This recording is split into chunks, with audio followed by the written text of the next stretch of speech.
May mga gabi na kahit anong pilit mong matulog, hindi tumatahimik ang isip mo. Parang giyera sa loob ng ulo mo. Mga takot, mga alalahanin, mga kasalanang matagal mo nang gustong kalimutan. Akala mo tahimik na ang lahat, pero may mga tinig na paulit-ulit na bumubulong. Wala ka ng pag-asa, hindi ka na makakabangon, kinalimutan ka na ng Diyos. At doon, sa pinakatahimik na bahagi ng gabi, ramdam mong parang sarado ang lahat ng pinto. Pero may isang lihim na hindi alam ng karamihan. Kapag ang Diyos nagpasyang linisin ang iyong isipan, walang kasinungalingan, walang trauma, walang takot ang makakapigil. Maraming taon mong dinala ang bigat na hindi mo naman kailangang buhatin. Mga alaala ng kabiguan, mga salitang binitiwan sa galit, mga sugat na inakala mong parte na ng pagkatao mo. Pero ngayon, may gumagalaw sa langit. May hangin ng pagbabago na dahan-dahang umiihip sa paligid mo. Hindi ito guni-guni. Ito ay simula ng paglilinis ng Diyos sa loob mo. Isang proseso na masakit sa una kasi kailangang tanggalin niya lahat ng maruming iniipon mo sa iyong puso. Mga pagdududa, galit, inggit, takot. Ang lahat ng yon, huhugasan niya hanggang maging malinaw ulit ang isip mo. At habang ginagawa niya iyon, mararamdaman mong parang unti-unting gumagaan ang mundo. Yung dating paulit-ulit na tanong, bakit ako? Nagiging Panginoon, ano ang gusto mong ituro sa akin? Yung dating mga pintong sarado, isa-isa mong maririnig na bumubukas. Hindi dahil bigla kang sinwerte, hindi dahil may magic, kundi dahil ang Diyos mismo ang nagtanggal ng mga bara sa iyong isip. Ang mga pinto ng posibilidad na matagal mong inakalang sarado, trabaho, relasyon, kapayapaan, kalayaan, biglang may liwanag. Kasi minsan, hindi niya agad binubuksan ang bagong pinto. Minsan, nililinis niya muna ang silid ng isip mo para pag may binuksan siyang bago, kaya mo nang pumasok ng buo, nang walang takot, nang walang bit-bit na basura ng kahapon. Maraming tao ang gustong may bagong simula, pero ayaw nilang ipalinis sa Diyos ang lumang gulo sa loob nila. Kaya nananatili silang paikot-ikot sa parehong problema, sa parehong sakit, sa parehong panalangin na walang laman. Ngayon, ikaw ay nasa gitna ng desisyong iyon. Mananatili ka bang nakakulong sa sarili mong isip o papayagan mong pasukin ka ng Diyos at baguhin ang lahat? Sapagkat kapag siya na ang kumilos, hindi lang isip mo ang lilinisin niya. Pati mga pangarap mong namatay, babangon, pati mga relasyon mong nawasak, marerestore. At mga pinto na akala mong sinarado niya habang buhay, unti-unting mabubuksan muli, hindi para ulitin ang nakaraan, kundi para ituro sa iyo ang bagong direksyon na matagal mo nang hinihintay. Ito ang sandali ng paghaharap. Ikaw laban sa iyong mga alaala. Ang Diyos laban sa iyong mga tanikala. At sa laban na ito, malinaw ang panalo. Kapag hinayaan mong linisin niya ang iyong isip, hindi mo lang makikita ang liwanag, maririnig mo rin ang tunog ng mga pinto ng langit na unti-unting bumubukas para sa iyo. Ang tanong na lang, handa ka bang payagan siyang pumasok? Ang pangakong ito ay may ugat sa isang talatang nagmumula sa sulat ni Pablo sa mga taga-Roma. Huwag ninyong tularan ang mga gawi ng sanlibutang ito, kundi magbago kayo sa pamamagitan ng pagbabago ng inyong pag-iisip. Sa gayon, mauunawaan ninyo ang kalooban ng Diyos kung ano ang mabuti, kalugod-lugod at ganap sa Kanya. Roma 12:2. Sa isang panahon kung saan ang isip ng tao ay bihag ng takot, inggit at pagkabalisa, ang pangako ng Diyos ay malinaw, babaguhin niya ang ating kaisipan upang makita natin ang Kanyang kalooban. Hindi lamang ito tungkol sa pag-iwas sa masama, kundi tungkol sa pagtanggap ng isang bagong pag-iisip na nililinis at ginagabayan ng Espiritu Santo.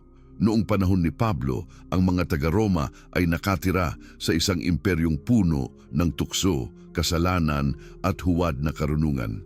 Ang mga tao noon ay sanay sa kalayawan at karangyaan, ngunit walang kapayapaan. Sa gitna ng ganitong mundo, isinulat ni Pablo ang paalalang ito. hindi para sisihin, kundi para gisingin. Ipinakita niya na ang tunay na pagbabago ay hindi nagsisimula sa labas, kundi sa loob, sa isip. Kapag binago ng Diyos ang iyong pag-iisip, kasabay niyang binabago ang direksyon ng iyong buhay. Ang salitang magbago sa orihinal na Griego ay metamorpho. Mula rito nagmula ang salitang metamorphosis. Katulad ng isang uod na nagiging paru-paro, ganito ang gustong gawin ng Diyos sa iyo. Hindi niya lang gustong baguhin ang iyong ugali, nais niyang baguhin ang mismong pagkatao mo. Pero bago dumating ang kagandahan, kailangan munang daanan ang proseso ng pagkawasak. Kailangang mamatay ang luma para mabuhay ang bago.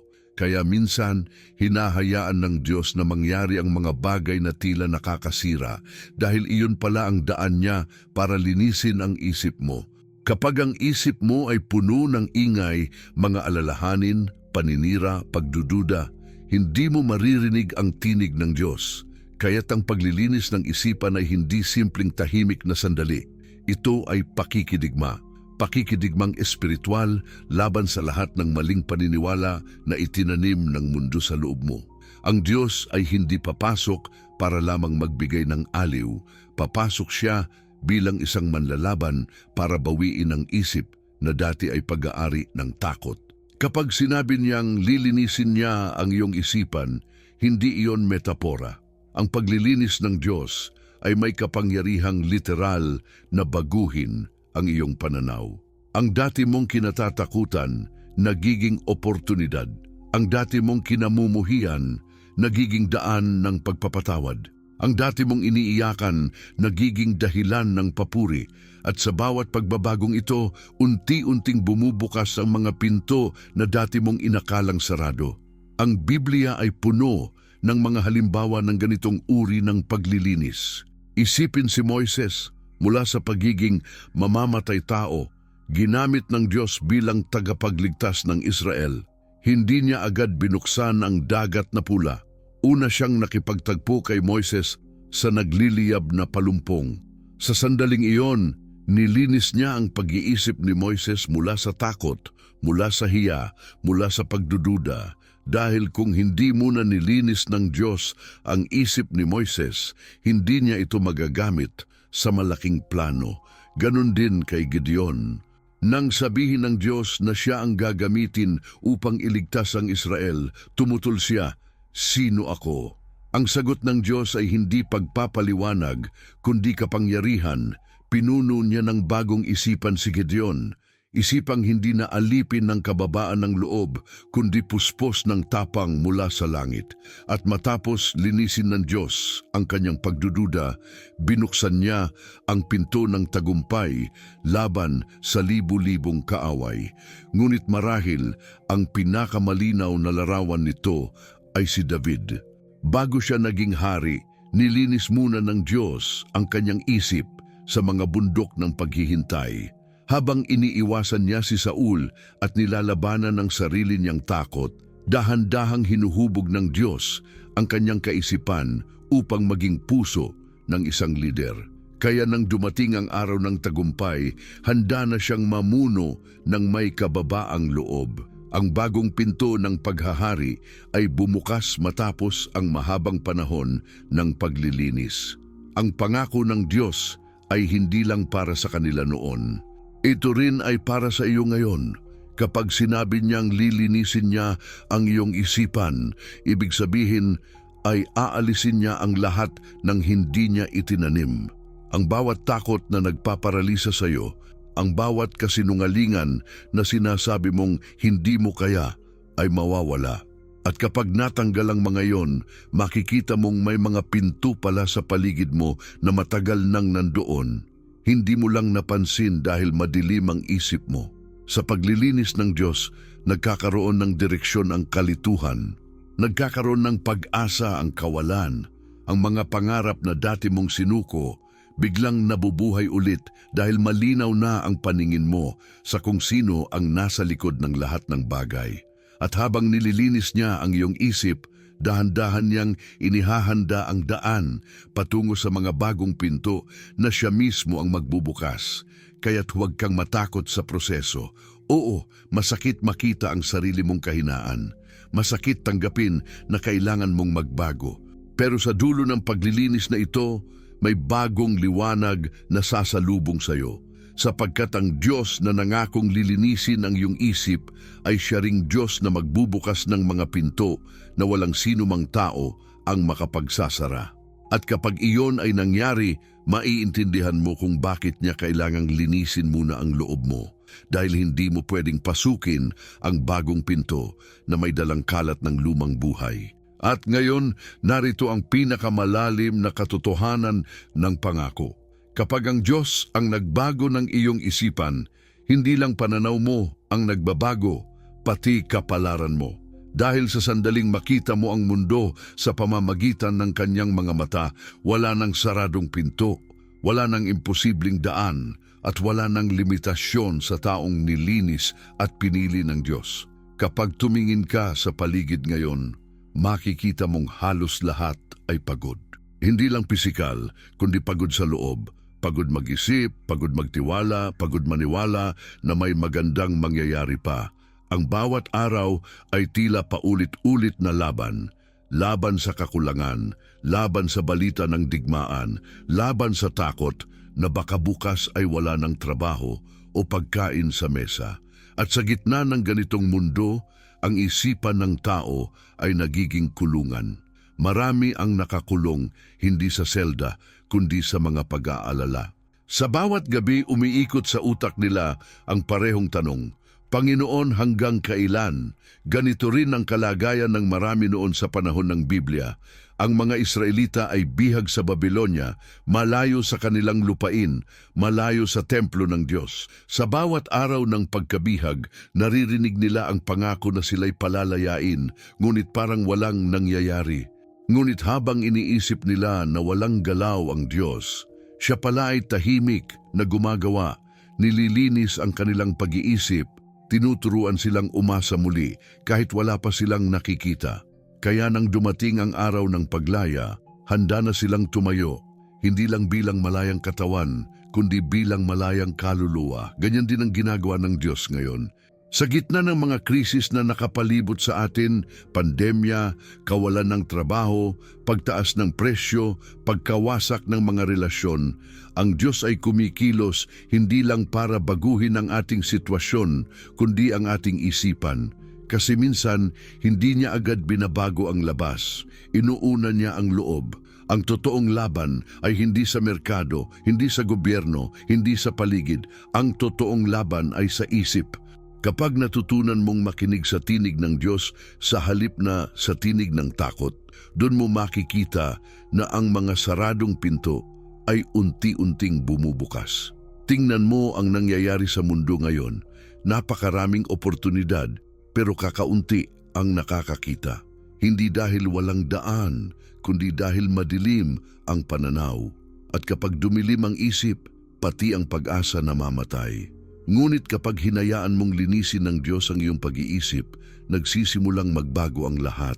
Ang dating imposible nagiging posibleng hakbang. Ang dating pangarap na tinapon mo, biglang nagkakaroon ng direksyon. Sapagkat ang Diyos ay hindi lang nagbibigay ng milagro. Tinuturuan niya tayong makita ang milagro sa gitna ng ordinaryo. Isipin mo ang isang ina na gabi-gabing umiiyak, iniisip kung paano mapapakain ng kanyang mga anak kinabukasan. Sa isip niya, sarado na ang lahat ng pinto. Pero isang araw, may dumating na pagkakataon, isang kakilala, isang maliit na negosyo, isang bagong simula. Hindi niya alam, iyon pala ang resulta ng mga panalangin binigkas niya habang umiiyak. Nilinis ng Diyos ang kanyang isip mula sa takot at binuksan ang pinto ng pag-asa. O ang isang ama na nawalan ng trabaho, nakaramdam ng kahihiyan at inakalang wala ng saysay ang kanyang buhay. Ngunit sa gitna ng kawalan, narinig niya sa kanyang puso ang mahinang tinig, "Hindi pa ako tapos sa iyo." At doon nagsimula ang lahat. Ang Diyos ay naglinis ng isip at sa paglilinis dumating ang direksyon. Hindi mo kailangang maging perpekto para maranasan ito. Ang kailangan lang ay ang tapang na aminin sa Diyos, Panginoon, pagod na ako sa sarili kong paraan. Sa sandaling iyon, nagsisimula siyang kumilos. Nililinis niya ang mga iniisip na paulit-ulit na sumisira sa iyo. Hindi ka magtatagumpay. Hindi ka karapat-dapat. Wala ng pag-asa. At sa halip, papalitan niya ito ng kanyang mga salita. Ikaw ay aking anak. May plano ako para sa iyo. Bubuksan ko ang mga pinto para sa iyong ikabubuti. Ang pangakong ito ay hindi lang pampalubag loob. Ito ay realidad ng mga taong nagtiwala. Marami ang patunay, mga taong walang direksyon noon, ngunit nang magpasakop sa Diyos, biglang bumukas ang mga pintong hindi nila inakalang posibleng buksan. Ang mga negosyong nalugi, muling nabuhay. Ang mga relasyong nasira, muling nabuo. Ang mga pusong wasak muling tumibok. Dahil ganito kumilos ang Diyos, kapag nilinis niya ang iyong isip, hindi lang mga ideya ang binabago niya. Binabago niya ang iyong pananaw sa sarili, sa buhay, at sa Kanya. Ngunit kailangan mong makipagtulungan. Ang paglilinis ng Diyos ay hindi magic, ito ay proseso. Kapag sinabi niyang baguhin mo ang iyong pag-iisip, ibig sabihin ay piliin mong tanggihan ang kasinungalingan. Piliin mong maniwala kahit walang ebidensya. Piliin mong magpatawad kahit masakit pa. Kasi ang paglilinis ay hindi lang pagtanggal ng dumi. Ito ay pagsasanay ng bagong isip na marunong makakita ng liwanag kahit sa dilim. Tingnan mo ngayon ang mundo. Balita ng digmaan, sakit, krisis, depresyon. Lahat ng ito ay may isang ugat, ang maruming pag-iisip ng sangkatauhan. Isip na puno ng kasakiman, galit at takot. Pero sa gitna ng kaguluhan, may mga taong nilinis na ng Diyos. Hindi sila natitinag kahit bumabagsak ang paligid. Hindi dahil mas malakas sila, kundi dahil iba na ang kanilang isip. Alam nilang may Diyos na kumikilos sa likod ng bawat pinto. Kaya kapag nararamdaman mong parang sarado na ang lahat, tandaan mo, hindi mo kailangang maghanap ng bagong daan. Kailangan mo lang ng bagong paningin. Sapagkat kung nilinis ng Diyos ang iyong isip, makikita mo na ang bawat pagsubok ay hindi pader, kundi pinto. At sa bawat pinto na bubuksan niya, may bagong biyayang naghihintay. Hindi ito teorya. Ito ang katotohanan ng mga taong nagpasakop sa Kanya, kaya't huwag mong hayaang lamunin ka ng balita, ng takot, ng mga boses ng mundo. Hayaang ang boses ng Diyos ang manguna sa iyong isip, sapagkat sa sandaling pumayag kang linisin niya ang loob mo. Magugulat ka na lang na ang mga pinto na akala mong sarado ay matagal nang bukas. Hinihintay ka lang niya na tumingin at lumakad papunta roon. May mga kwento ng pagbabago na nagsisimula sa ganap na kawalan. Katulad ni Liza, isang ina na halos sumuko sa buhay matapos iwan ng asawa at mawalan ng trabaho sa parehong taon. Sa bawat gabi, paulit-ulit niyang iniisip kung saan siya nagkamali, kung paano siya babangon. Hanggang isang araw, habang nakikinig sa isang mensahe tungkol sa kapangyarihan ng Diyos na magbukas ng bagong pinto, bigla siyang napaiyak. Parang may kamay na humaplos sa kanyang isipan at bumulong. Hindi pa tapos ang kwento mo.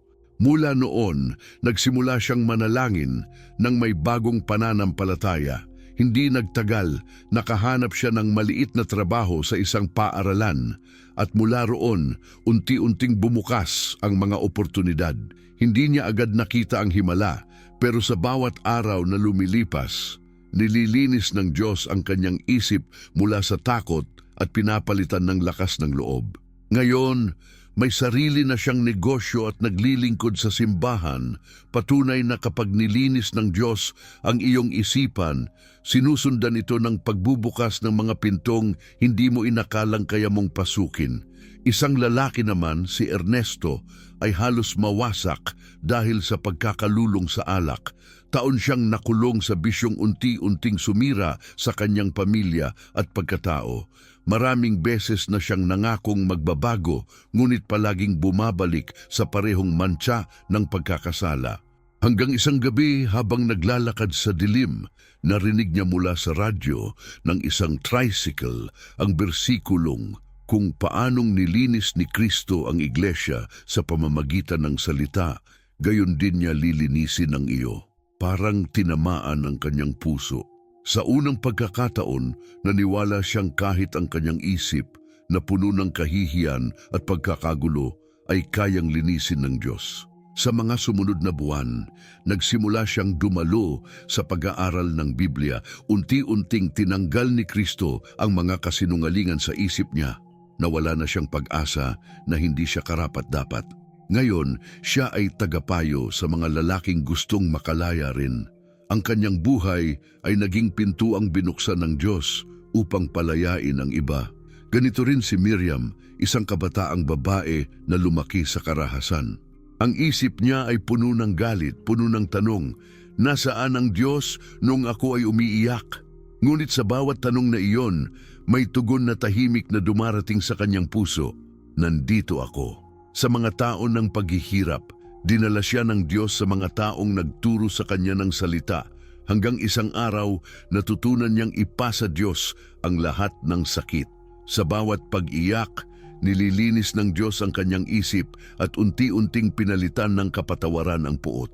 Ngayon siya ay isang tagapagsalita sa mga kabataang biktima ng karahasan, at sa bawat pagtuturo niya, naririnig ang tinig ng Diyos na dumaan sa kanyang kwento. Kung nilinis ko siya, kaya ko ring linisin ka. Ang mga kwento nila ay hindi kakaiba. Marami pa ang kagaya nila, mga taong minsan ay nalunod sa dilim ng kanilang isip, ngunit nang payagan nilang pumasok ang Diyos, nagbago ang lahat. Ang Biblia mismo ay puno ng ganitong mga halimbawa. Isipin si Pedro, ang alagad na itinanggi si Jesus ng 3 beses. Ang kanyang isipan ay binaha ng pagsisisi at hiya hanggang sa muling pagkabuhay ni Kristo. Ngunit sa halip na parusahan siya, nilapitan siya ni Jesus at tinanong, Pedro, iniibig mo ba ako? Sa 3 ulit na tanong na iyon, nilinis ni Jesus ang 3 ulit ng pagtanggi. At mula sa pagkabasag ng isip, bumangon si Pedro bilang haligi ng simbahan, o si Maria Magdalena na dating alipin ng demonyo at kasalanan. Nilinis ni Kristo ang kanyang isip at mula sa kadiliman ay naging saksi siya sa liwanag ng muling pagkabuhay. Ang babae na dating takot sa mundo, naging unang tagapagdala ng pinakamahalagang balita sa kasaysayan. Siya ay nabuhay. Iyon ang kapangyarihan ng Diyos, ang gawing pintuan ng kaligtasan ang mismong lugar ng iyong kahinaan. Maging si Pablo na dating umuusig sa mga Kristiyano ay naging instrumento ng Ebanghelyo matapos linisin ng Diyos ang kanyang isip. Sa daan patungong Damasco, bumagsak siya sa lupa, bulag sa liwanag ng langit, ngunit sa sandaling iyon, binuksan ng Diyos ang kanyang paningin. Mula sa dating isip na puno ng galit, naging isip na puspos ng kapayapaan. At mula roon, sinimulan ni Pablo ang kanyang misyon, magbukas ng mga pinto ng pananampalataya sa mga bansang hindi pa nakakakilala sa Diyos. Kung iisipin, bawat kwento ng tunay na pagbabago ay nagsisimula sa iisang sandali, ang pagpayag na linisin ng Diyos ang isip. Walang taong nilinis ng Diyos na nanatiling pareho. Kapag hinugasan niya ang iyong mga pagdududa, nagkakaroon ng direksyon ang iyong buhay. Kapag tinanggal niya ang iyong galit, nagkakaroon ng kapayapaan ang iyong puso. Kapag binago niya ang iyong pananaw, nagbubukas ang mga pinto ng oportunidad. Marami sa atin ang naghihintay ng milagro sa labas, pera, trabaho, relasyon, ngunit ang tunay na himala ay nagsisimula sa loob. Ang himala ay ang araw na gumising ka at naisip mong, kaya ko nang magpatawad, kaya ko nang umasa ulit, kaya ko nang sumuko sa Diyos. At sa araw na iyon, nagsisimulang bumukas ang mga pinto ng langit, sapagkat hindi mo kailangang baguhin ang buong mundo. Kailangan mo lang hayaan ng Diyos na baguhin ang paraan ng iyong pagtingin dito. Sa bawat kwento ng tagumpay, may bahagi ng sakit, pero sa bawat luha, may paglilinis. Sa bawat pagbitaw, may pag-angat.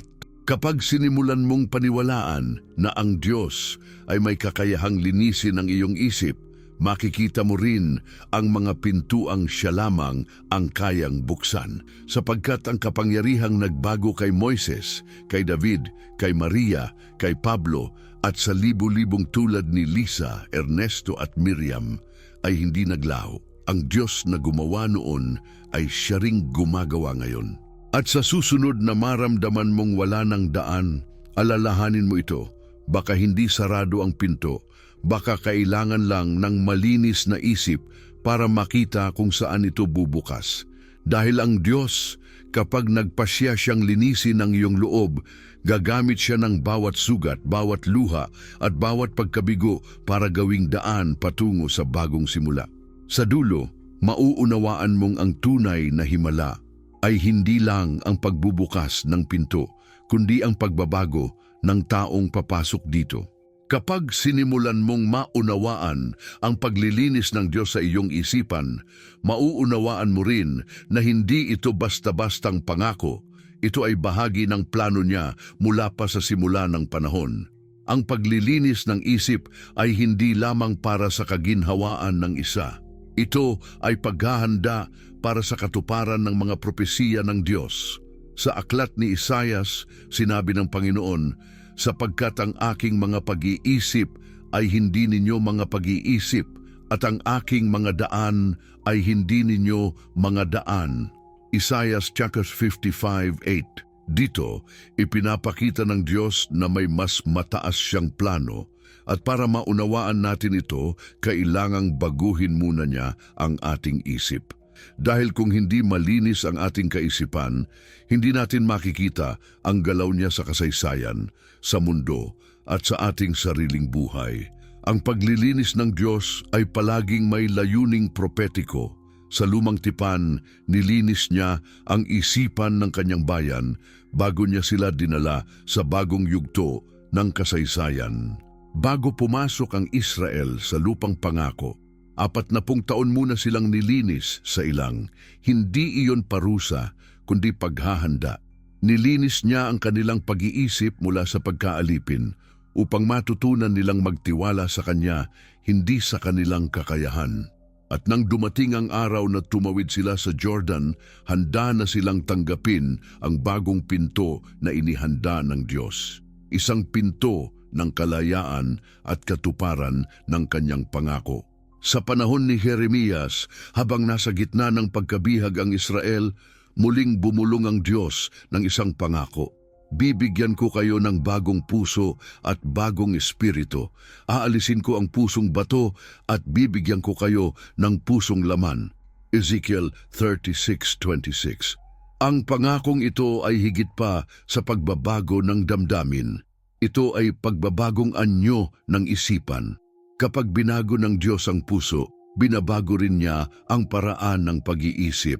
At sa tuwing ginagawa niya ito, may kasunod na pagbubukas ng pinto mula sa pagkabihag tungo sa kalayaan, mula sa kadiliman tungo sa kaliwanagan.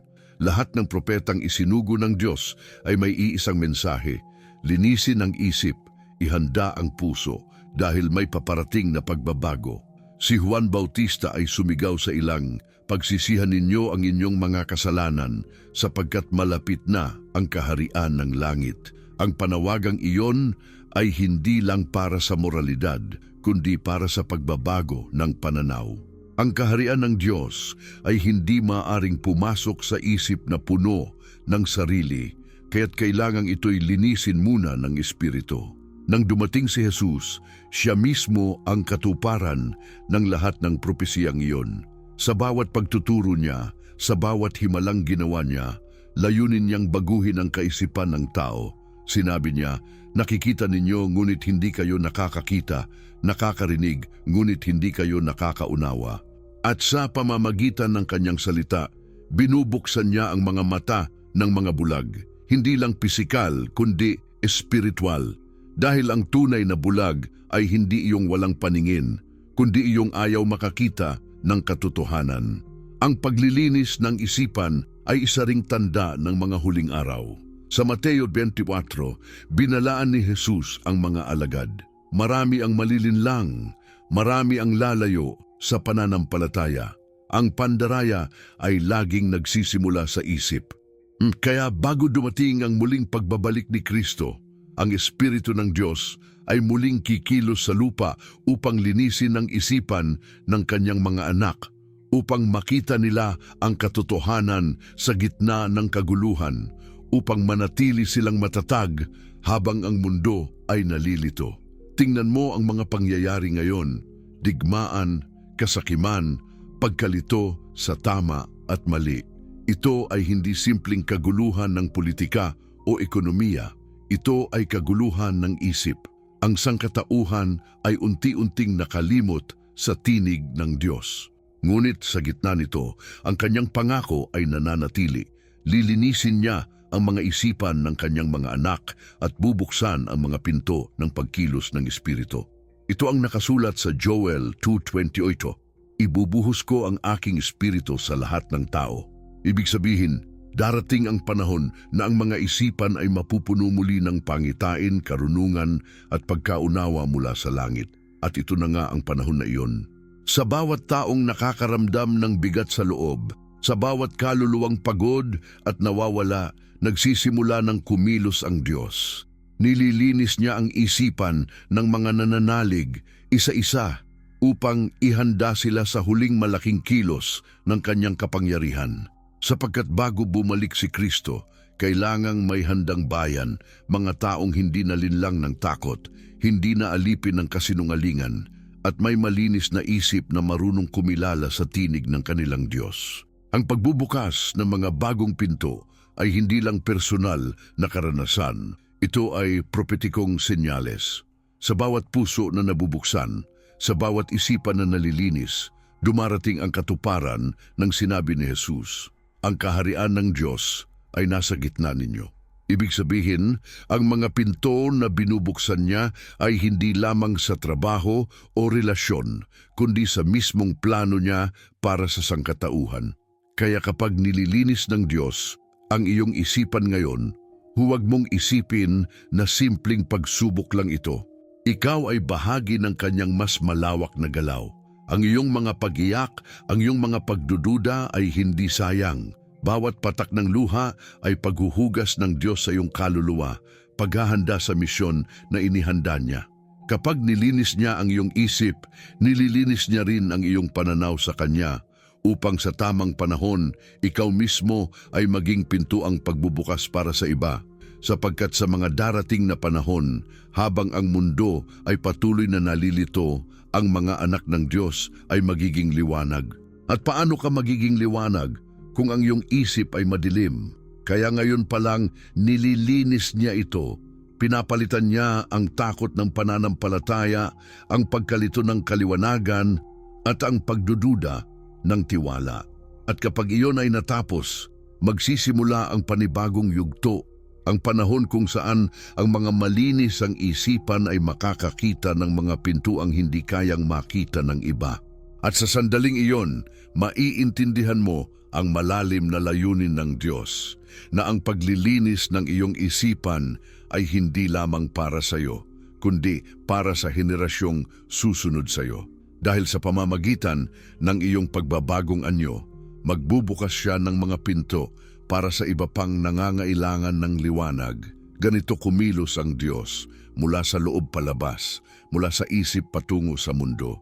At kapag natapos niya ang gawaing ito, makikita mo na ang bawat paglilinis ay simula ng katuparan ng kanyang walang hanggang plano. May mga sandaling kahit anong dasal mo, parang tahimik ang langit. Tila baga, bawat pinto na dati mong nakita ay biglang nagsara. Sinabi ng Diyos na lilinisin niya ang iyong isipan, pero bakit hanggang ngayon parang mas magulo pa? Sinabi niya na magbubukas siya ng mga bagong pinto, pero bakit tila walang gumagalaw? Dito pumapasok ang pinakamahirap na bahagi ng pananampalataya, ang pakikipaglaban sa mga sandaling parang hindi tumutupad ang Diyos. Ang isipan mo'y puno ng tanong, Panginoon, nasaan ka? Panginoon, hindi mo ba ako naririnig? Panginoon, bakit sa halip na liwanag, dilim ang nakikita ko? Ang mga tanong na iyan ay hindi tanda ng kawalan ng pananampalataya. Tanda iyan ng isang pusong naghahanap pa rin sa Diyos. kahit sa gitna ng kawalan ng kasagutan. Maging si David, ang lalaking tinawag na ayon sa puso ng Diyos, ay sumigaw ng ganito, "Hanggang kailan, Panginoon, ako'y kakalimutan mo?" Awit 13:1. Si Job, na nawalan ng lahat, ay umiyak at nagsabing, "Bakit mo ako ginawang target ng iyong mga palaso?" Si Jeremias ay tumangis, "Panginoon, nilinlang mo ako at ako'y nadaya." Lahat sila ay may sandaling nagduda, ngunit hindi sila tumalikod. Sapagkat sa ilalim ng bawat pagdududa, may natitirang sinag ng pag-asa na kahit tahimik ang Diyos, siya ay naroon pa rin. Ang mga sandaling ito ng katahimikan ay hindi kabiguan ng pangako, kundi bahagi ng proseso ng paglilinis. Kapag nililinis ng Diyos ang isipan mo, hindi lang ang mga masasamang alaala ang tinatanggal niya, kundi pati ang mga maling inaasahan. Madalas, gusto nating sundin niya ang ating schedule. Gusto nating makita agad ang bunga ng ating panalangin. Pero ang Diyos ay hindi nagmamadali. Siya ay gumagawa sa kanyang oras, hindi sa atin. Tulad ng binhi na kailangang mabulok muna sa lupa bago sumibol, ganoon din ang isipang nililinis ng Diyos. May mga panahong kailangan muna itong madurog bago ito maging handa para sa bagong anyo. Tingnan si Abraham, pinangakuan siyang magiging ama ng maraming bansa, ngunit ilang dekada ang lumipas bago dumating si Isaac. Bawat taon ng paghihintay ay parang taon ng pagdududa. Ngunit sa bawat tanong, nililinis ng Diyos ang kanyang isip, tinatanggal ang sariling plano, pinapalitan ng pananampalatayang nakabatay sa salita ng Diyos. Hanggang sa dumating ang panahon na natutunan niyang maniwala kahit imposible, at doon sa katahimikan ng kanyang paghihintay, tumupad ang Diyos. Si Jose rin, na binigyan ng pangarap ng Diyos, ay halos malimutan na ang pangako. Mula sa paboritong anak, naging alipin, bilanggo at tinalikuran ng lahat.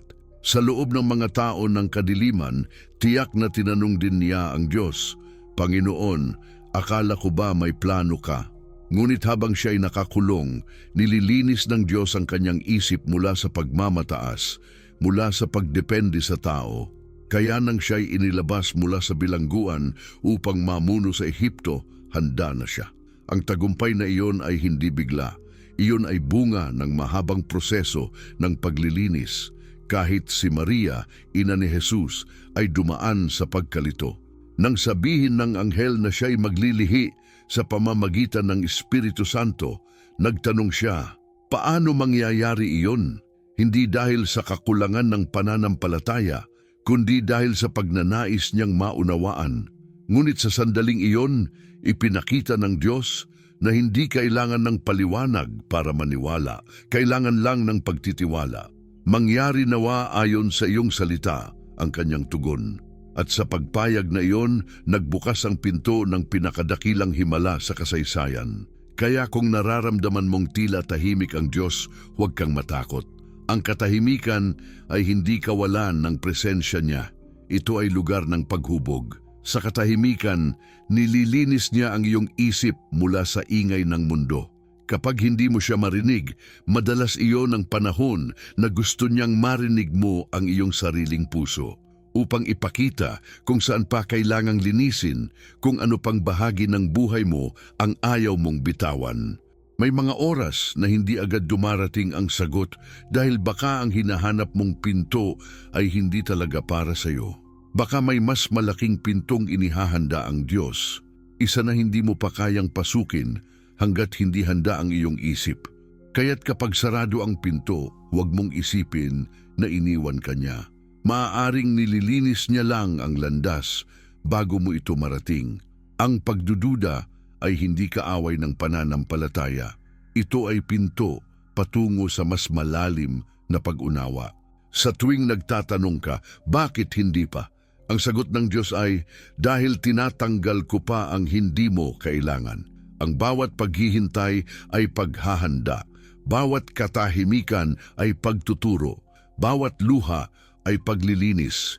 Hindi mo man maramdaman, pero sa bawat sandali ng iyong pag-aalinlangan, may tinatanggal ang Diyos na hindi niya gustong dalhin mo sa bagong pinto.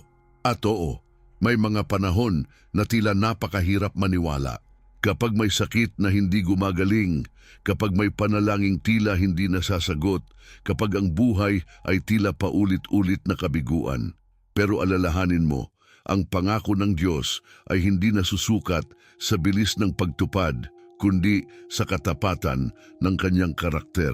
Hindi nagpapabaya ang Panginoon sa kanyang pangako gaya ng inaakala ng iba, kundi nagtitimpi siya para sa atin. 2 Pedro 3:9. Kaya't kung sa ngayon ay tila wala ka pang nakikitang pagbabago, huwag kang sumuko. Ang paglilinis ay hindi laging maramdamin. Minsan ito ay tahimik, minsan ito ay masakit ngunit laging may layunin. At kapag natapos ito, magugulat ka. Hindi lang dahil bumukas na ang bagong pinto, kundi dahil nagbago ka na rin. Ang isip na dati puno ng takot ay puno na ngayon ng tiwala. Ang pusong dati pagod ay marunong nang maghintay. At sa sandaling iyon, mauunawaan mo na ang mga araw ng katahimikan ay hindi pagkabigo, kundi tagpo kung saan tinuruan ka ng Diyos kung paano manahimik, magtiwala at manindigan sa kanyang pangako. Ang Diyos ay hindi nagsisinungaling. Kapag sinabi niyang lilinisin niya ang iyong isipan at magbubukas ng mga bagong pinto, tutuparin niya ito, hindi kailan mo gusto, kundi kailan handa ka. At kapag dumating ang sandaling iyon, mapapatunayan mong ang lahat ng pagdududa, paghihintay at katahimikan ay may kabuluhan dahil ginamit niya ang lahat ng iyon upang linisin ang isip mong minsang nagtanong, ngunit ngayon ay marunong nang maniwala kahit hindi nakikita. Ngayon na nauunawaan mo na ang Diyos ay tapat sa kanyang pangako, panahon na upang isabuhay ito. Hindi sapat na marinig mo lamang na lilinisin niya ang iyong isipan at magbubukas ng mga bagong pinto. Kailangang maranasan mo ito araw-araw dahil ang paglilinis ng Diyos ay hindi isang pangyayari lang. Ito ay isang proseso, isang disiplina ng pananampalataya na dapat mong yakapin tuwing umaga sa gitna ng takot at sa bawat sandali ng pagdududa. Kapag sinimulan mong isapuso ang kanyang pangako, unti-unti mong mararamdaman ang pagbabago, hindi lang sa iniisip mo, kundi sa paraan ng iyong pamumuhay. Una, alalahanin ang mismong pangako. Huwag kayong makiayon sa takbo ng mundong ito. Sa halip, magbago kayo sa pamamagitan ng pagbabago ng inyong pag-iisip. Roma 12:2. Ito ang batayan ng lahat. Ang paglilinis ng Diyos ay hindi magic na basta mangyayari habang natutulog ka. Ito ay desisyon mong makipagtulungan sa Kanya. Kapag nagsimula kang mamuhay sa Kanyang salita, hinahayaan mong baguhin niya ang mga ugat ng iyong kaisipan, mga takot, galit at pagdududa na matagal mong itinuring na normal. Kaya araw-araw, piliin mong italaga ang iyong isip sa Diyos. Gumising ng may layuning sabihin, Panginoon, Ikaw ang bahala sa araw na ito. Bago ka pa man lumubog sa alon ng mga balita, problema at ingay ng mundo, hanapin mo muna ang tinig ng Diyos.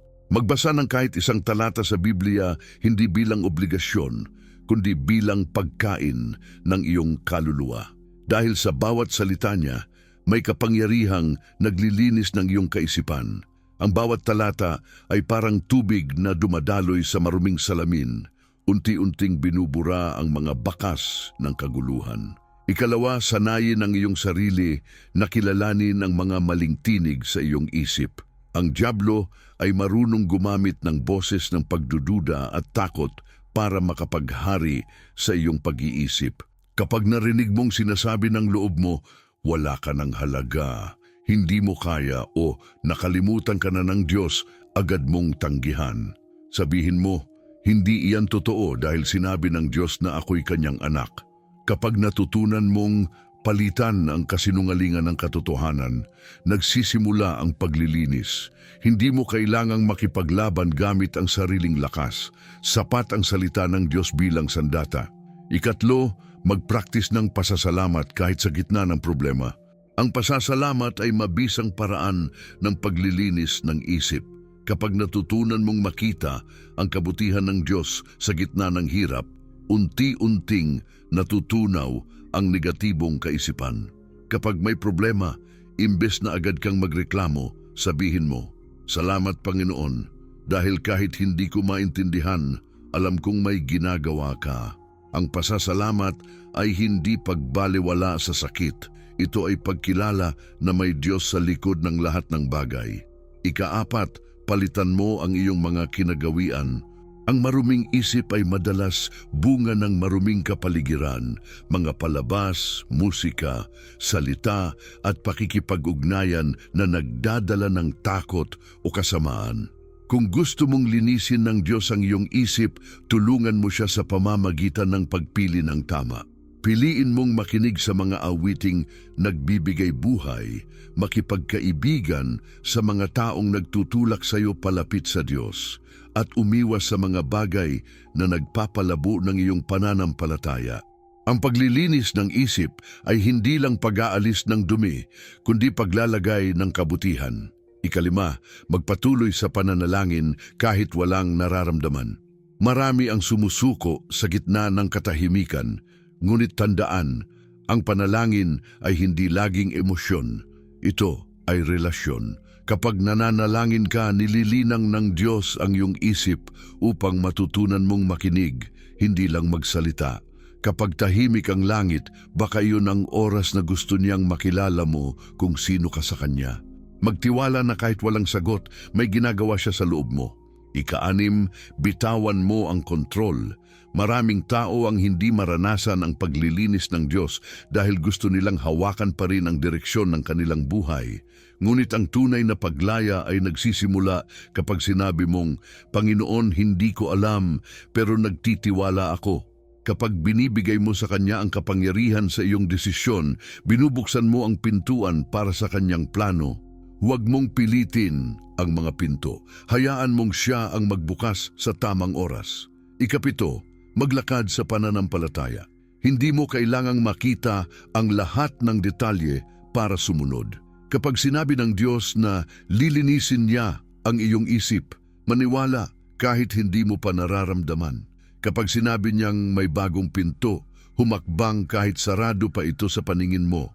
Ang pananampalataya ay hindi pag-asa sa nakikita, kundi pagtitiwala sa hindi mo pa nakikita.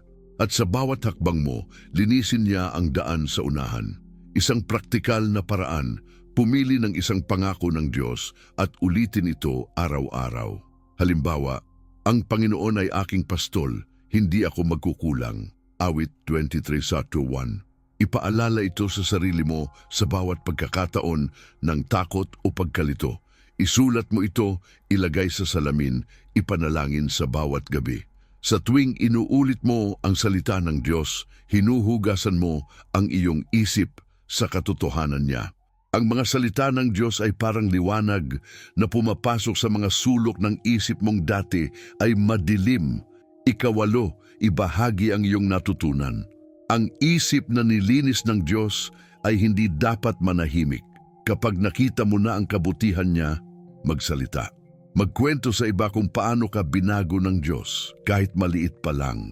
Dahil sa tuwing nagsasalita ka ng kabutihan niya, mas lalo mong pinagtitibay ang katotohanan iyon sa sarili mong isip. At habang ginagawa mo ito, nagiging instrumento ka rin para linisin ang isipan ng iba. At huli, alalahanin na ang paglilinis ng isip ay tuloy-tuloy hanggang sa araw na makaharap mo ang Diyos. Walang sinumang ganap na tapos. Lahat tayo ay nasa proseso. Kapag nadapa ka, bumangon. Kapag muling dumilim ang isip, bumalik sa Kanyang presensya. Sapagkat ang paglilinis ng Diyos ay hindi natatapos sa isang panalangin, kundi nagpapatuloy sa bawat araw ng pakikibaka, pag-asa, at pag-ibig. Kaya ngayong alam mo na kung paano isabuhay ang pangako, huwag mo na itong ipagpaliban. Simulan mo ngayon, ilapit ang iyong isip sa Diyos, ipanalangin, at hayaang linisin niya ang bawat sulok nito. Dahil sa oras na iyon, mararanasan mo ang himala ng bagong paningin. Makikita mo ang mga pinto na dati ay sarado, ngayon ay bukas, at maririnig mo ang tinig ng Diyos na nagsasabing, "Ito ang daan, lumakad ka rito. Ngayon ay dumating na ang sandali ng tugon. Hindi mo lang kailangang marinig ang pangako ng Diyos. Kailangan mo itong angkinin, ipamuhay at ipahayag. Ito ang oras na hindi ka na manonood mula sa malayo. Ito ang oras ng pagkilos ng iyong pananampalataya. Ang Diyos ay naghihintay, hindi upang marinig kung gaano karami ang alam mo tungkol sa Kanya, kundi kung handa ka bang ibigay sa Kanya ang lahat ng nasa loob mo. Ito ang sandali kung saan ang paglilinis ay nagiging karanasan at ang pangako ay nagiging katotohanan. Isara mo sandali ang iyong mga mata, huminga ng malalim, pakinggan mo ang tibok ng iyong puso. Sa bawat pintig, may boses na mahina ngunit malinaw na nagsasabing, "Anak, oras na. Oras na para bitawan ang bigat ng iyong kaisipan. Oras na para tanggapin ang kapayapaang matagal mo nang hinahanap. Hindi mo kailangang perpekto para lapitan siya. Kailangan mo lang maging totoo.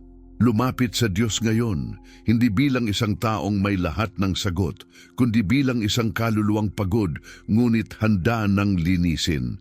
Sabihin sa Kanya sa puso mo, Panginoon, nilalagay ko sa iyong mga kamay ang bawat takot na bumabagabag sa aking isipan. Nilalagay ko ang mga alaala na hindi ko kayang kalimutan, ang mga pangyayaring paulit-ulit na sumasakit. Linisin mo ako, O Diyos. Palitan mo ang ingay ng kapayapaan, ang takot ng tiwala, ang pagkalito ng kaliwanagan. Habang binibigkas mo ito sa loob mo, nagsisimula ng gumalaw ang Espiritu ng Diyos. Tahimik ngunit totoo, dahan-dahan ngunit makapangyarihan. At habang ikaw ay nananalangin, tandaan mo, hindi ka nag-iisa. Sa mismong sandaling ito, libu-libong tao ang nanunood, nakikinig, at sumasabay sa parehong panalangin. Sila rin ay may mga isip na pagod, mga pusong sugatan, at mga pangarap na muling binubuhay ng Diyos. Isa kayong katawan, isang tinig, isang pananampalataya na sabay-sabay humihingi ng paglilinis at pagbubukas ng mga bagong pinto. Ang Diyos ay kumikilos sa gitna ninyo. Ngayon, ilapit mo ang lahat ng bumabagabag sa iyong isip, iyong mga problema sa pamilya, iyong takot sa kinabukasan, iyong mga kasalanang paulit-ulit mong pinagsisisihan, iyong mga bagay na ayaw mong pag-usapan kahit kanino. Ilagay mo ito sa paanan ng Diyos. Parang isang batong matagal mo nang binubuhat, bitawan mo na. Sabihin mo sa Kanya, Panginoon, pagod na ako sa laban na ito. Ikaw na ang lumaban para sa akin. Habang ginagawa mo ito, mararamdaman mong may kakaibang katahimikan na bumabalot sa paligid. Hindi ito katahimikan ng kawalan, kundi presensya ng Diyos na bumababa. Ang mga alon ng pag-aalala ay unti-unting humuhupa at sa gitna ng lahat ng iyon, maririnig mo ang tinig niya. Anak, ako ang kalinisan na hinahanap mo. Ako ang pinto na bubukas para sa iyo. Ngayon itaas mo ang iyong mga kamay, isang simpleng tanda ng pagsuko.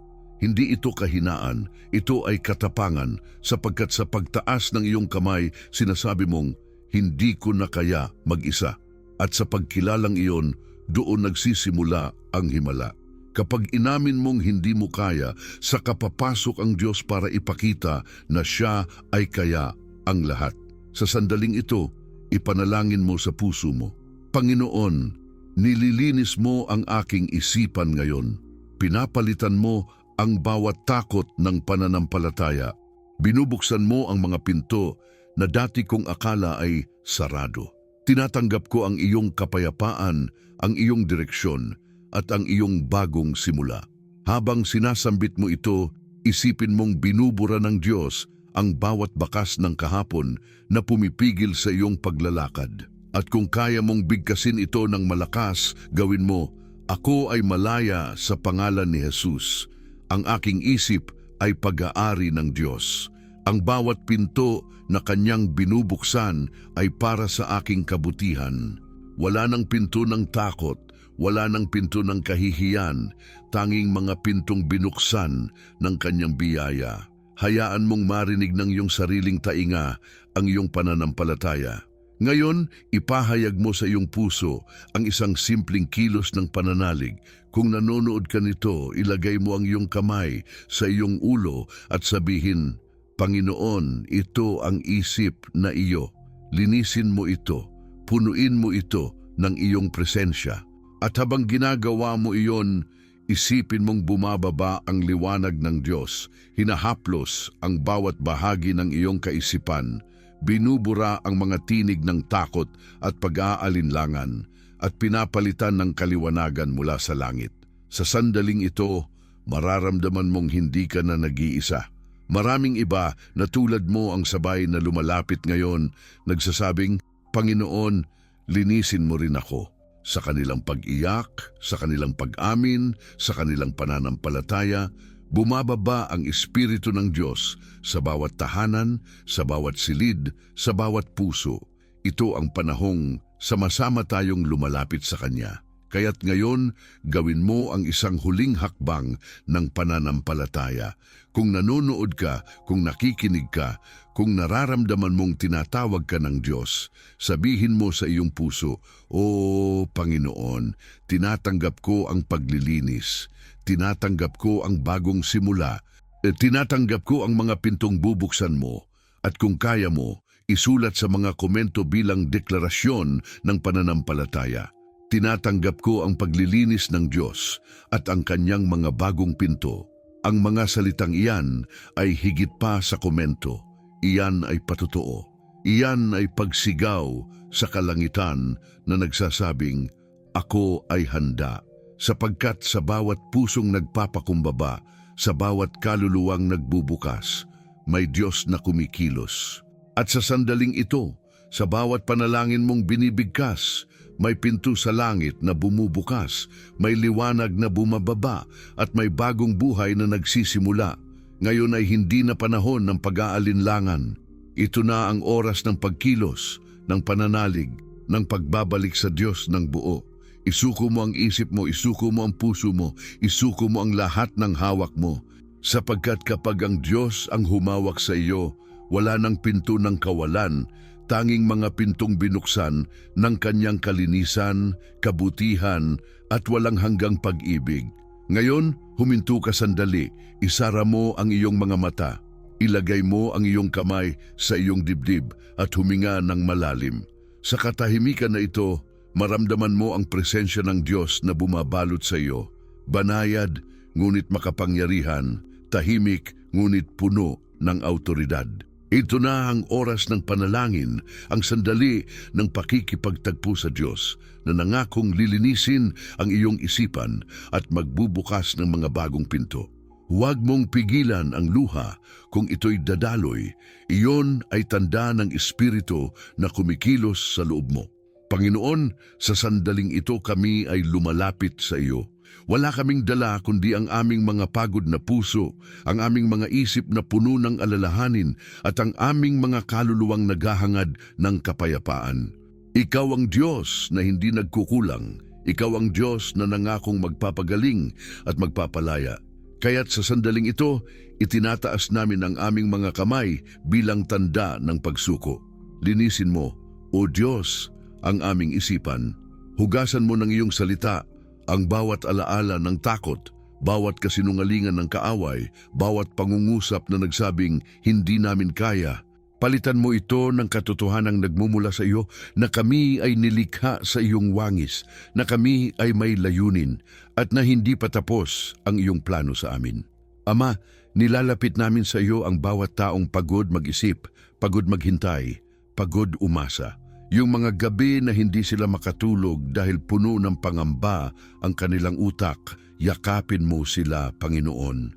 Ipaalala mo na hindi kailanman huli ang simula kapag ikaw ang gumagawa.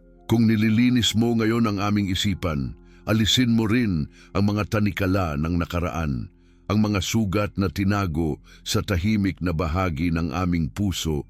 Panginoon, pagalingin mo, palitan mo ng kapayapaan ang kirot, ng liwanag ang dilim, ng tiwala ang pagdududa.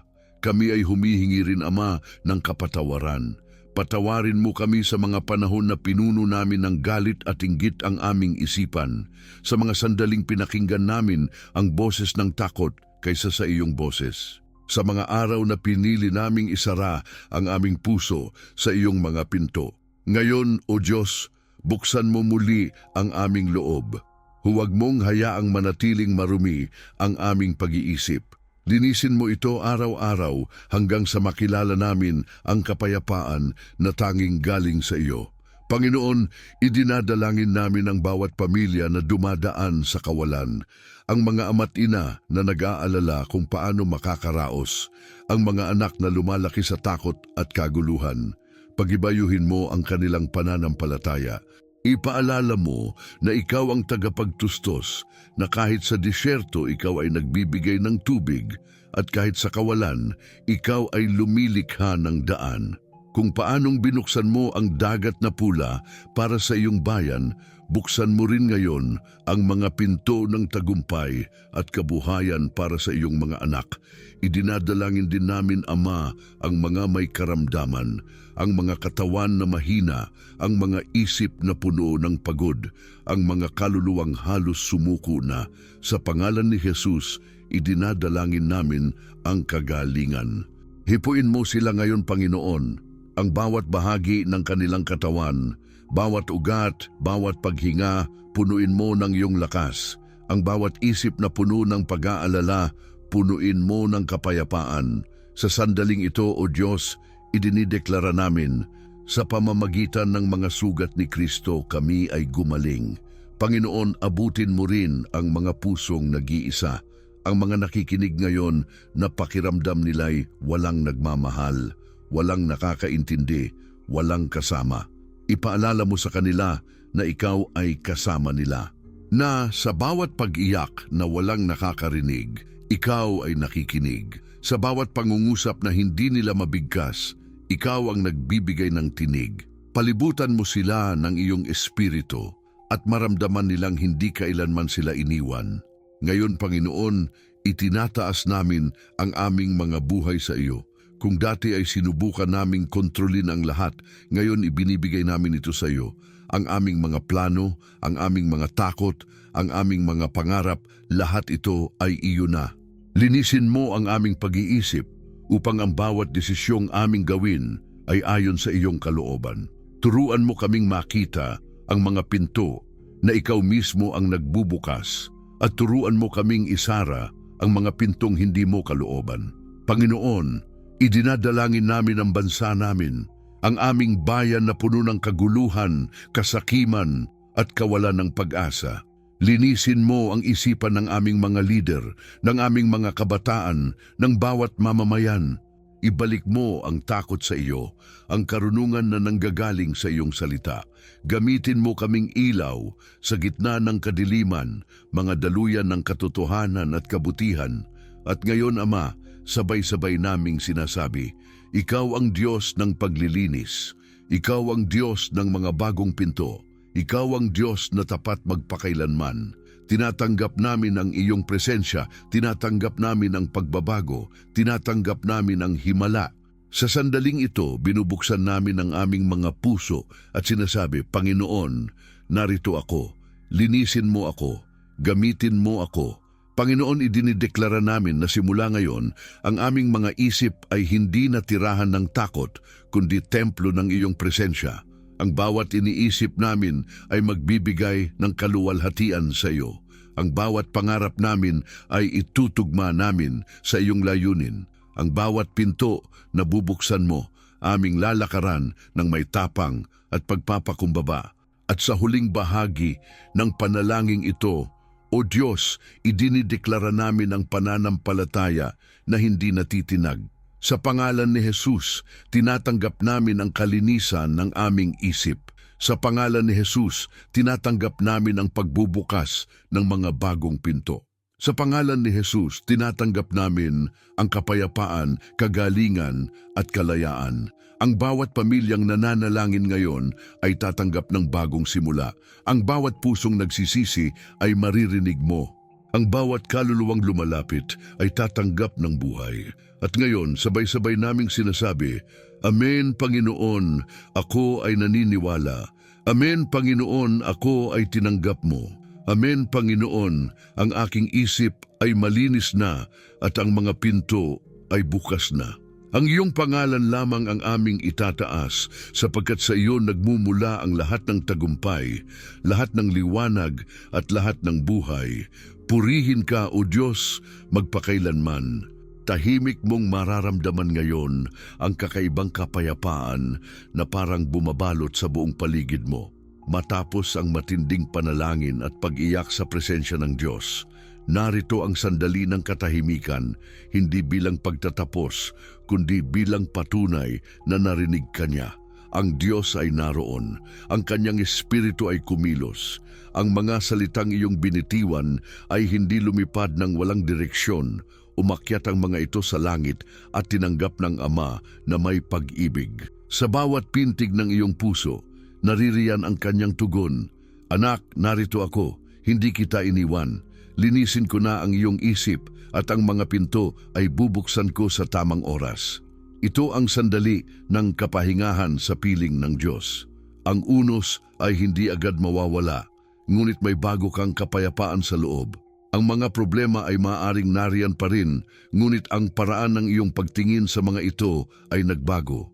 Ang dating bigat ay gumaan, ang dating kadiliman ay nagkaroon ng liwanag. Dahil kapag nilinis ng Diyos ang isip ng isang tao, kahit hindi pa nagbabago ang paligid, ang loob niya ay tahimik na. Iyon ang tunay na himala, kapayapaang hindi kayang ibigay ng mundo. Panghawakan mo ito ngayon, ang Diyos ay hindi nagsisinungaling. Kapag sinabi niyang lilinisin niya ang iyong isipan, ginawa niya iyon.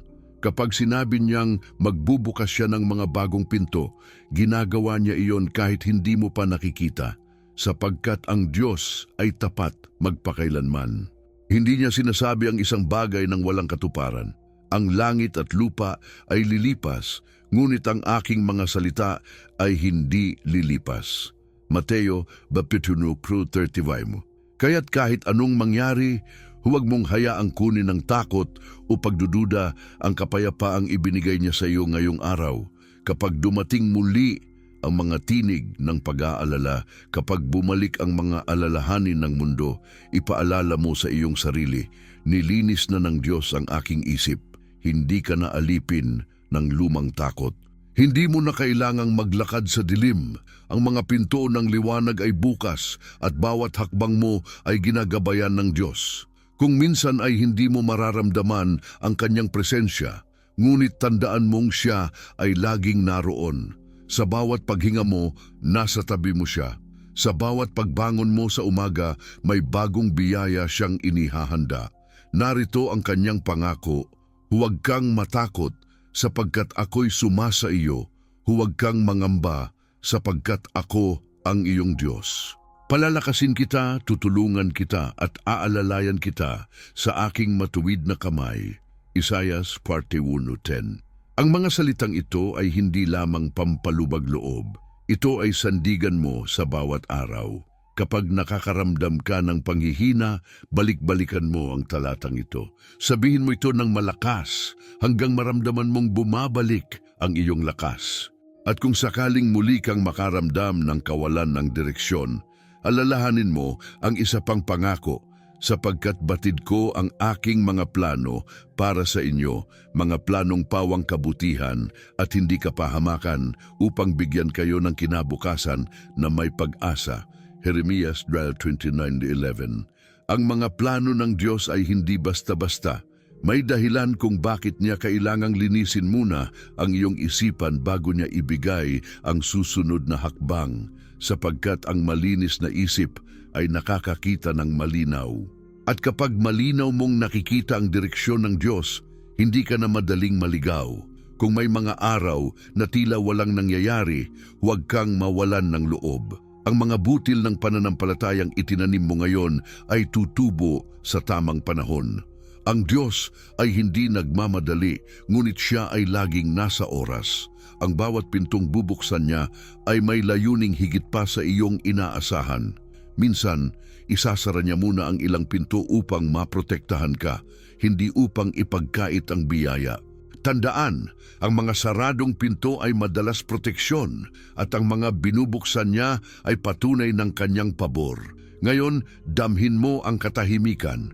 Huwag mong madaliin ang susunod na hakbang. Hayaan mong magpahinga ang iyong isip sa presensya ng Diyos. Siya ang iyong tagapangalaga, ang iyong tagapaglinis at ang iyong tagapagbukas ng daan. Ang bawat paghinga mo ay patunay na buhay pa ang kanyang pangako. Ang bawat tibok ng iyong puso ay pagpapaalala na hindi tapos ang Diyos sa paggawa sa iyo. Isipin mo ang iyong buhay bilang isang hardin. Sa mahabang panahon ito ay napuno ng mga damong ligaw, mga alaala ng sakit, mga tinik ng pagkabigo at mga ugat ng takot. Ngunit ngayon, nilinis na ito ng Diyos. Dahan-dahan niyang hinukay ang mga ugat na iyon, tinanggal ang mga tinik at inihanda ang lupa. At sa mga susunod na araw, makikita mong unti-unting tutubo ang mga bagong halaman, pag-asa, kapayapaan, pananampalataya.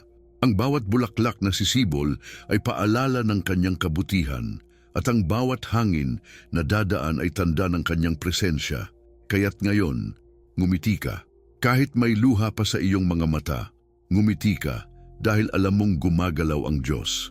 Ang paglilinis ay nangyari na at ang mga bagong pinto ay nagsisimula ng bumukas. Hindi mo kailangang makita ang lahat para maniwala. Sapat na ang maramdaman mo ang kanyang kamay sa iyong puso. Huwag mong hayaang mawala ang pag-asang ito. Sa mga darating na araw, kapag bumalik ang mga pagsubok, alalahanin mong malinis na ang iyong isip at nasa ilalim ka ng kanyang pangangalaga. Ipagkatiwala mo ulit ang lahat sa Kanya. Dahil ang Diyos na kumilos ngayon ay siya ring Diyos na kikilos bukas. At sa bawat araw ng iyong buhay, maririnig mong muli ang Kanyang tinig na marahan ngunit tiyak. Anak, kasama mo ako. Huwag kang matakot. Lilinisin kong muli ang iyong isipan at patuloy kong bubuksan ang mga pinto na itinakda ko para sa iyo. Ngayon, mamahinga ka sa presensya ng Diyos. Damhin mo ang kapayapaan, sapagkat tapos na ang unos at ang liwanag ay nagsisimula ng sumikat. Ang Diyos ay tapat, ang kanyang pangako ay totoo. At ikaw, ikaw, ay patunay na kapag ang Diyos ay kumilos, walang isipan ang mananatiling marumi at walang pintong mananatiling sarado. Ngayong narinig mo, naramdaman mo, at naranasan mo ang kapangyarihan ng Diyos na naglilinis ng isipan at nagbubukas ng mga bagong pinto. Tandaan mong ito ay simula pa lamang. Ang mensaheng ito ay paanyaya, hindi pagtatapos. Ang Diyos ay kumilos ngayon, ngunit nais niyang magpatuloy kang lumakad kasama niya araw-araw. Ang pangako niya ay malinaw. Lilinisin niya ang iyong kaisipan mula sa takot at pagdududa at bubuksan niya ang mga pintong itinakda para sa iyong tagumpay, kapayapaan at katuparan ng kanyang layunin. Ito ang araw ng bagong simula.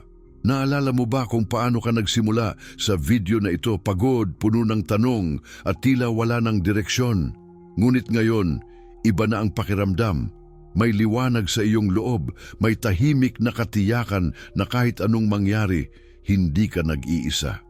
Iyan ang bunga ng presensya ng Diyos, ang kapayapaang hindi kayang bigyan ng mundo. At mula ngayon, bawat hakbang mo ay magdadala ng paalala, nilinis ng Diyos ang iyong isip, at dahil doon, kaya mong harapin ang anumang pinto na bubuksan niya. Ang Diyos ay tapat. Ang kanyang mga pangako ay hindi kailanman napapako.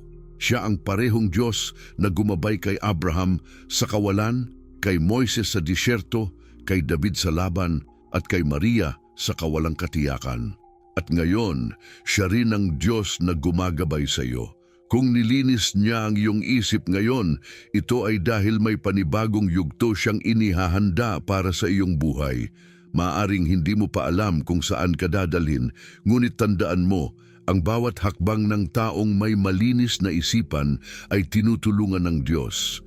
Kaya huwag mong hayaan na matapos dito ang iyong paglalakbay. Ipagpatuloy mo ang pakikinig sa kanyang tinig. Huwag mong kalimutan ang mga salitang narinig mo ngayon. Ipaalala mo ito sa sarili mo sa bawat araw.